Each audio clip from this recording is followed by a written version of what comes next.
Mass mass mass ಇದು ನಿಜವಾಗ್ಲೂ ಇಷ್ಟೊಂದು ಯೂಸ್ಫುಲ್ ಇದೆಯಾ? ಹೌದು, ನಮ್ಮ ಏರಿಯಾದಲ್ಲಿ ಇಷ್ಟೊಂದು ಬದಲಾವಣೆ ಆಗಿರೋದು ಈ ಮಹಿಳಾ ಆರೋಗ್ಯ ಸಮಿತಿ ಬಂದ್ಮೇಲೆನೆ. ಓ, ನಮ್ಮ ಏರಿಯಾದಲ್ಲೂ ಈ ಸಮಿತಿ ಇರುತ್ತಾ? ಹಾ, ನಿಮ್ಮ ಏರಿಯಾ ಸೇರಿದಂತೆ ನಗರದ ಎಲ್ಲಾ ಕೊಳಗೇರಿ ಪ್ರದೇಶದಲ್ಲಿ ಇರುತ್ತೆ. ಇದರಲ್ಲಿ 50ರಿಂದ 100 ಮನೆಗಳಿಗೆ 10ರಿಂದ 12 ಮಹಿಳಾ ಸದಸ್ಯರಿರ್ತಾರೆ. ಹೌದಾ? ಇಲ್ಲಿ ಇತ್ತೀಚೆಗೆ ಮಾಸ್ ಮೂಲಕ ಏನೆಲ್ಲ ಮಾಡಿದ್ರಿ?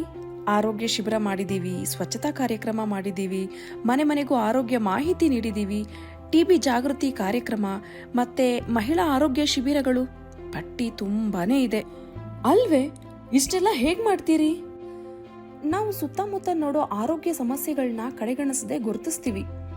ಪ್ರತಿ ತಿಂಗಳು ತಪ್ಪದೆ ಸಭೆಗೆ ಭಾಗವಹಿಸಿ ಆ ಸಮಸ್ಯೆಗಳ ಬಗ್ಗೆ ಚರ್ಚಿಸ್ತೀವಿ. ಇದನ್ನು ಸಂಬಂಧಪಟ್ಟ ಜನಪ್ರತಿನಿಧಿಗಳು ಅಥವಾ ಇಲಾಖೆಯ ಅಧಿಕಾರಿಗಳ ಗಮನಕ್ಕೆ ತರಲು ನಾವೇ ಮುಂದಾಳತ್ವ ವಹಿಸ್ತೀವಿ.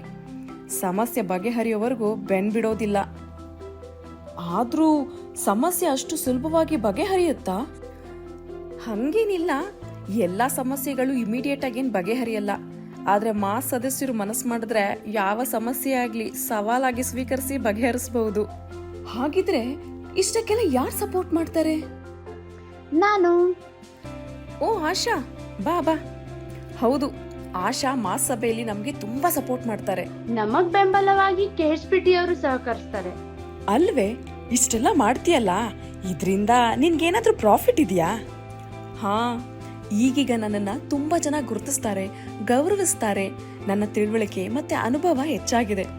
ಜನರ ಜೊತೆ ಒಡನಾಟ, ಸೇವೆ ಇವೆಲ್ಲ ನನಗೆ ಖುಷಿ ಕೊಡುತ್ತೆ. ಇದಕ್ಕೆಲ್ಲ ಬೆಲೆ ಕಟ್ಟಕ್ಕಾಗಲ್ಲ. ನಾನು ಮಾಸ್ ಮೆಂಬರ್ ಆಗಿದ್ದಕ್ಕೆ ನನ್ಗೆ ಹೆಮ್ಮೆ ಇದೆ. ನಾವೆಲ್ಲ ಮಹಿಳೆಯರು ಒಟ್ಟಾಗಿ ಕೆಲಸ ಮಾಡೋಣ. ಇದೇ ನಮ್ಮ ಸಮುದಾಯದ ಶಕ್ತಿ. ಒಟ್ಟಿಗೆ ಬಂದ್ರೆ ಇನ್ನೂ ಬದಲಾವಣೆ ಸಾಧ್ಯ.